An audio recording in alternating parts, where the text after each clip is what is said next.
ശബരിമലയിലെത്തുന്ന അയ്യപ്പ ഭക്തർക്ക് സൗജന്യ വൈഫൈ ഉടൻ ലഭ്യമാക്കും.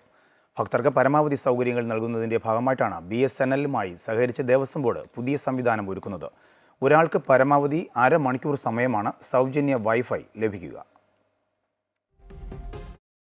മറ്റു മൊബൈൽ സേവന ദാതാക്കൾക്ക് നെറ്റ്വർക്കുകൾ ലഭിക്കാത്ത സാഹചര്യത്തിലാണ് സൗജന്യ വൈഫൈ സംവിധാനവുമായി BSNL എത്തുന്നത്. പദ്ധതിയുടെ ആദ്യഘട്ടമായി നടപ്പന്തൽ, തിരുമുറ്റം, സന്നിധാനം, മാളികപ്പുറം, ആഴിയുടെ ഭാഗത്തും മാളികപ്പുറം അപ്പം അരവണ കൗണ്ടറുകൾ, മരാമത്ത് കോംപ്ലക്സ്, ആശുപത്രികൾ എന്നിവിടങ്ങളിലായി 15 വൈഫൈ ഹോട്ട്സ്പോട്ടുകളാണ് ഉള്ളത്.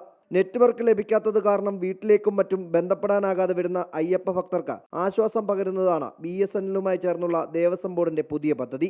കോംപ്ലക്സുകളിൽ സൗജന്യ വൈഫൈ സേവനം BSNL ഇതിനോടകം പരീക്ഷണാടിസ്ഥാനത്തിൽ ആരംഭിച്ചിട്ടുണ്ട്. നിലവിൽ പമ്പ എക്സ്ചേഞ്ച് മുതൽ നീലിമല, അപ്പാച്ചിമേട്, ശരംകുത്തി, മരക്കൂട്ടം വഴി സന്നിധാനത്തേക്ക് ഒപ്റ്റിക്കൽ ഫൈബർ കേബിൾ സ്ഥാപിച്ചിട്ടുണ്ട്. അതുകൊണ്ട് തന്നെ പുതിയ സൗജന്യ വൈഫൈ പദ്ധതി BSNL-ന് വേഗത്തിൽ തുടങ്ങാൻ കഴിയും. അമൃത ന്യൂസ്, സന്നിധാനം.